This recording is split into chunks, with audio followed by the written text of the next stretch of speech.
Hello student, prism कोण अपवर्तनांक और न्यूनतम विचलन कोण में संबंध। ये आपका ABC, ये प्रिज्म का मुख्य परिच्छेद है। ये अभिलंब AMQO है और ये अभिलंब ORN है। ये अभिलंब है, ये भी आपका क्या है, अभिलंब है। अभिलंब PQ, अभिलंब जो है AMQO और अभिलंब ORN। ये एक वर्णी प्रकाश किरण है PQ, जो अभिलंब से आई कोण बनाता है, जिसको आपतन कोण बोलते हैं। अपवर्तन कोण R है।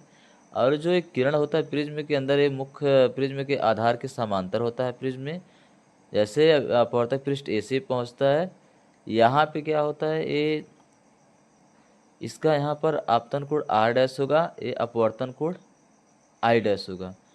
तो ये एंगल आप देख रहे हैं I है, ये आपका एंगल इतना हो जाएगा I माइनस R, और ये टोटल एंगल I डैश है, तो ये एंगल आपका हो जाएगा I dash minus R dash. ये R है, ये R है, R है, ये R है।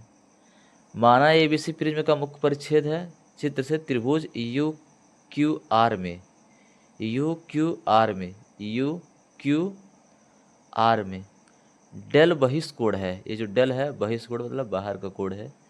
Angle del equal angle UQR plus angle URQ, यानी आपका जो UQR है, ये जो कोण है, ये जो कोण है, और URQ ये जो कोण है छोटा वाला, इनके योग के बराबर होता है। बहिष्ठ कोण का मान सम्मुख कोणों के योग के क्या होता है, बराबर होता है। सम्मुख कोण इसका, इसके योग के क्या होता है, बराबर होता है। तो डेल इक्वल हो जाएगा I minus R plus I dash minus R dash.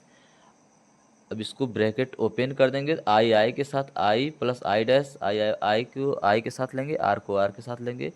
आपको हो जाएगा I plus I dash minus minus common लेंगे तो हो जाएगा R plus R dash. Equation number first. चतुर्भुज AQOR में, AQOR में एक चतुर्भुज बना रहा है। Angle A plus angle O equal 180, यानी कोण A प्लस कोण O बराबर 180 होता है। चक्री चतुर्भुज में सम्मुख कोणों का योग 180 अंश होता है। तो त्रिभुज QOR में, इक्वेशन नंबर सेकंड हो गया, QOR में इस त्रिभुज में angle R plus angle O plus angle R dash, कोण R प्लस कोण R डैश प्लस कोण O का मान हो जाएगा 180। समीकरण 2 व 3 से, अब देख रहे हैं, ये भी एक 180 है, ये भी 180 है, 180 ये भी, 180 ये भी है, ये भी दोनों सेम होंगे। तो angle R plus angle O plus angle R dash equal angle A plus angle O। Angle O क्या हो गया, कट गया। अब एंगल A इक्वल हो गया, यानी कोण A इक्वल हो गया angle R plus angle R dash, यानी कोण R प्लस कोण R डैश। इक्वेशन नंबर आपका क्या हो गया, ये 4 हो गया। इक्वेशन नंबर 4 हो गया।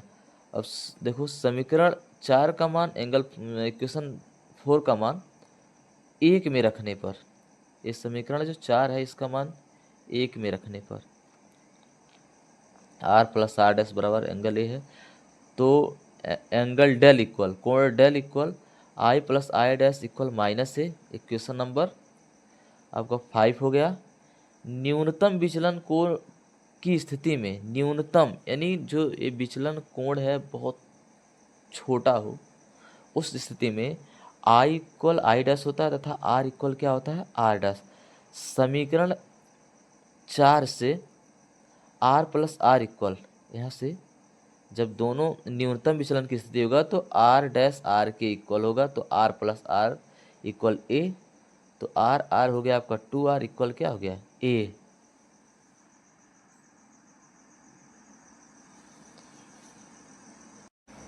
To R equal A, R इक्वल हो जाएगा A/2, R बराबर A/2 हो गया। ये इक्वेशन आपका 6 हो गया। अब समीकरण 5 से डेल एम इक्वल हो जाएगा 2I माइनस ए, डेल डेल एम इक्वल हो जाएगा 2i माइनस ए। तो 2i इक्वल ए माइनस से ट्रांसफर करेंगे तो प्लस हो जाएगा, तो i इक्वल हो जाएगा del M plus A by 2 हो जाएगा। यदि प्रिज्म के पदार्थ का अपवर्तनांक म्यू हो, क्या हो आपका म्यू हो, तो स्नेल के नियम से म्यू इक्वल होता है साइन आई बटे साइन आर होता है। अब समीकरण 6, 7 का मान 8 में रखने पर, 6 व 7 का मान किस में रखने पर, 8 में रखने, 6 और इसका ये दोनों मान 8 में रखने पर म्यू इक्वल हो जाएगा साइन आई की जगह पर हो जाएगा आपका del M plus A by 2 और आर की जगह पर हो जाएगा आपका ए बाई 2। ये होता है प्रिज्म का सूत्र। धन्यवाद। यदि वीडियो अच्छी लगे तो लाइक, शेयर, कमेंट और चैनल को सब्सक्राइब ज़रूर करें।